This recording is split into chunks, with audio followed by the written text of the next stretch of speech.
Hi, my name is Erica, and I'm a reporter reporting for Creative Solutions for Syria. My part is for states, IGOs, NGOs, and non-state actors. So an IGO is an intergovernmental organization composed of sovereign states. Some examples would include the World Bank, the United Nations, and the European Union. An NGO is a non-governmental organization. UNESCO would be considered an NGO. A state it has to promote its sovereignty and has to have other states recognize it as a sovereign state.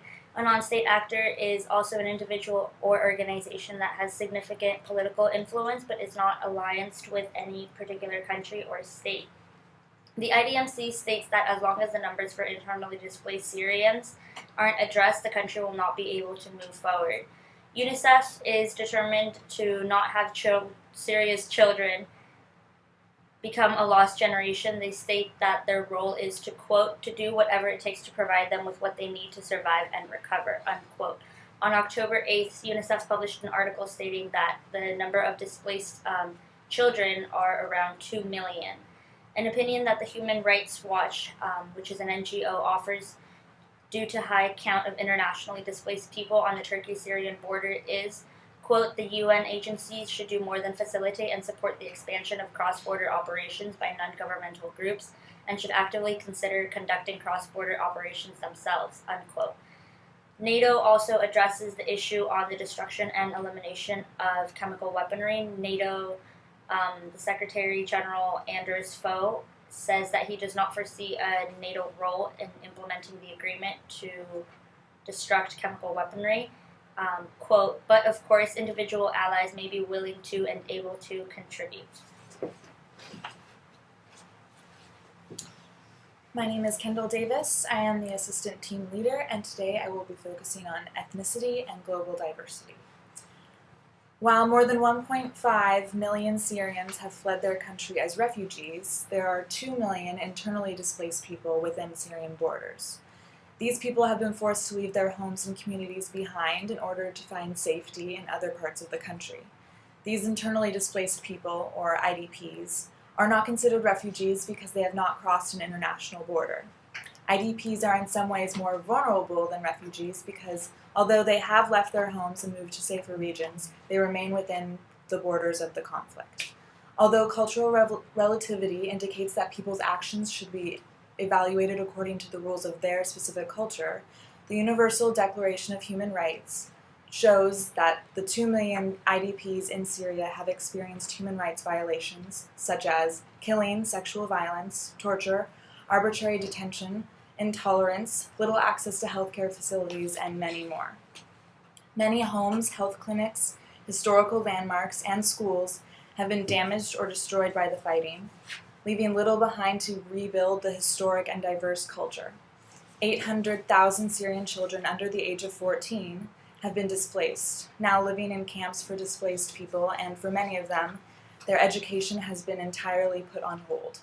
IGOs such as UNICEF and NGOs like the International Rescue Committee work to provide schooling, psychological counseling, and other social services to these children who have been traumatized by what they've experienced. There are many different ethnic groups residing in Syria, for example, Arabs, Jews, Kurds, just to name a few, and the health of the Syrians' youth will determine the future for Syria's various ethnic groups. Thank you.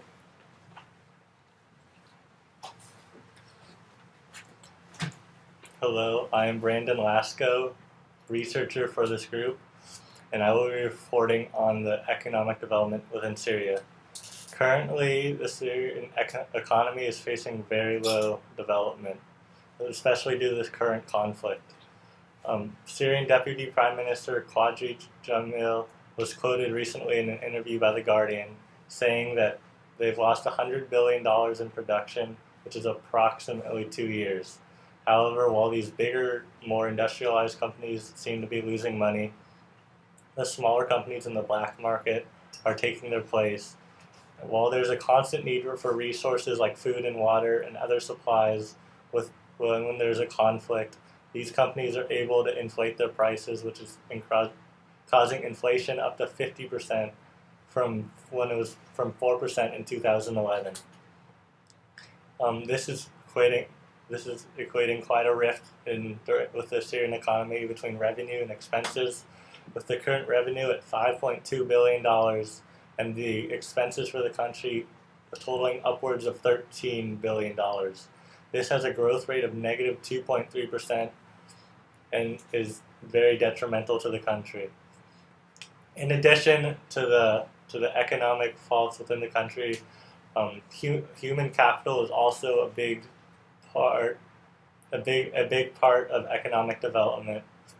And before the conflict even started, there was only 1.5 physicians per 1,000 people, and only 1.5 hospital beds per 1,000 people. And this has only gotten worse as the conflict has arisen. Corruption in the country is also very high, with the country scoring a 26 out of 100, 0 being the most corrupt, and they are tied at 144 out of 160 some countries. Corruption is another very problematic problem within trying to equate more development.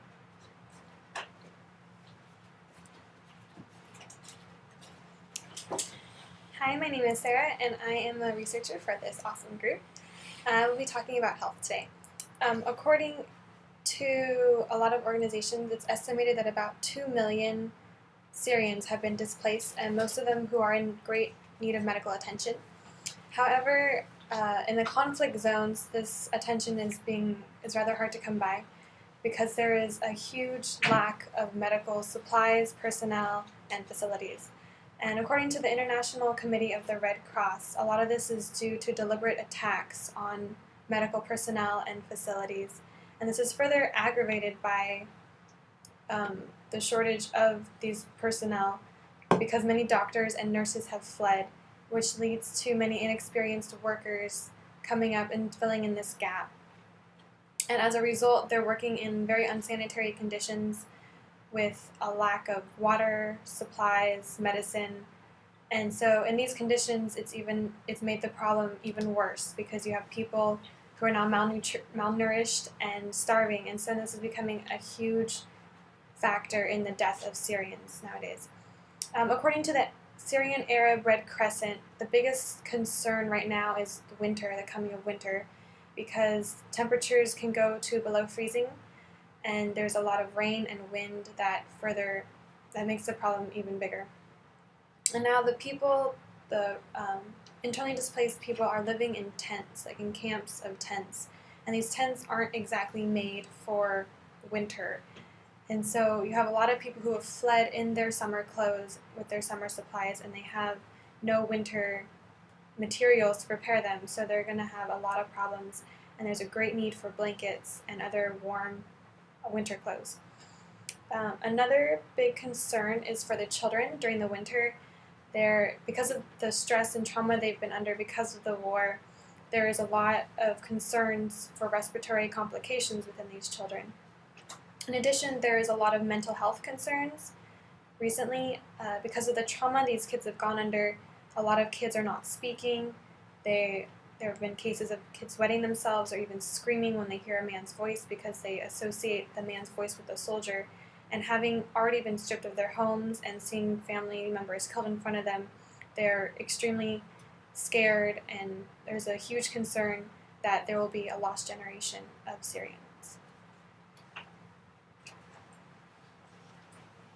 Hi, my name is Brianna McTiernan, and I'm the team leader for Creative Solutions for Syria, and I'll be talking about security. So security is one of the main problems in Syria today.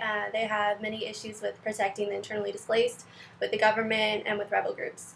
The amount of refugees illegally entering surrounding countries has become a big problem, and Turkey is even building a 2-meter-high wall along a fraction of their border with Syria in hopes that it will stop people from sneaking into the country, although they are maintaining their open door policy. And over 6 million people, which is a quarter of the population of Syria, have been internally displaced in the last 2 years of what many call a civil war in Syria.